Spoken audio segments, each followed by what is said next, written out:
नमस्कार दोस्तों, मैं हूं रीता और स्वागत करते हैं आपका हमारे YouTube चैनल पर। 2024 के लोकसभा चुनाव के नतीजे करीब आ चुके हैं और एनडीए जो है वो बहुत ही जल्द सरकार बनाने की ओर भी बढ़ रही है। तो इसी बीच आपको बता दूं कि चुनाव के बीच में जो सबसे ज़्यादा चर्चा का विषय रहा और वो था उत्तर प्रदेश।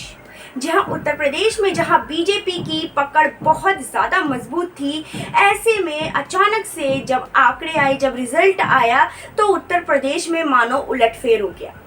आपको बता दें कि उत्तर प्रदेश में जहां सपा को 36 सीट मिले तो भाई बीजेपी को 33 मिले और कांग्रेस के पाले में 7 सीटें गई। उत्तर प्रदेश के अंदर अयोध्या पर सबकी नज़र थी। सबका मानना था कि यहाँ पर जो बीजेपी की सीट है वो पूरी तरीके से तय है और इसे कोई नहीं बदल सकता। अयोध्या में राम मंदिर भी बीजेपी के नेतृत्व में ही बना था, तो ऐसे में माना जा रहा था अयोध्या वासी जो है वो बीजेपी को जिता ही देगी। परंतु जैसे ही अयोध्या के नतीजे आए वो बहुत ही ज़्यादा चौंकाने वाले थे। आपको बता दूं कि अयोध्या में फैज़ाबाद, जिसे सीट कहा जाता है, जो कि अयोध्या की सीट मानी जाती है, फैज़ाबाद में लल्लू सिंह 50,000 से भी ज़्यादा वोटों के अंतर से हारे हैं। जी हाँ, लल्लू सिंह 50,000 से भी ज़्यादा वोटों के अंतर से हारे और अयोध्या में बीजेपी की हार बुरी तरह से देखने को मिली है। तो वहीं आज आकलन करेंगे कि आखिर अयोध्या में बीजेपी की हार की वजह क्या थी। तो आपको बताया कि बीजेपी की हार की सबसे पहली वजह जो थी वो थी सिर्फ अयोध्या धाम पर ध्यान देना। जी हाँ, आपको बता दूं कि बीजेपी ने सिर्फ और सिर्फ अयोध्या धाम पर ध्यान दिया। अयोध्या मंदिर के आसपास के क्षेत्रों पर ही उनकी सबसे ज़्यादा पकड़ रही, सबसे ज़्यादा नज़र रही और उन्होंने अयोध्या के ग्रामीण लोगों को और ग्रामीण क्षेत्रों की तरफ बिल्कुल ध्यान नहीं दिया, जो कि एक प्रमुख कारण था कि अयोध्या में बीजेपी को हार का सामना करना पड़ा। तो वही दूसरी वजह थी अयोध्या धाम के लिए ली गई जमीन, यानी कि अधिकृत की गई जमीन जो थी वो अयोध्या धाम पर जिस पर मुआवजा नहीं मिला। आपको बता दूं कि अयोध्या धाम बनाने के लिए इसके अलावा 14 कोसी परिक्रमा मार्ग बनाने के लिए भी बीजेपी की तरफ से जो है वो ज़मीनें ली गई थी। जो छोटे छोटे दुकानदारों के घर लिए गए थे, उसके बाद उनको उसके लिए मुआवजा नहीं दिया गया।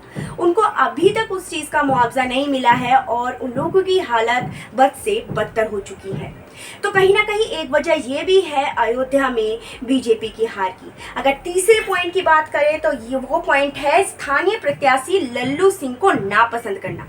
आपको बता दूं कि लल्लू सिंह को स्थानीय वहाँ के प्रत्याशी बिल्कुल भी पसंद नहीं करते थे। लल्लू सिंह को की छवि जो थी वो उस तरह से नहीं थी जिस तरह से एक नेता की होनी चाहिए और कहीं ना कहीं लल्लू सिंह के चेहरे के बदले कोई नया चेहरा ना उतारना और बीजेपी का ये भाव ना पाना कि लल्लू सिंह को वहाँ पे पसंद नहीं किया जा रहा है, ये बीजेपी के हार की एक मुख्य वजह भी मानी जा रही है।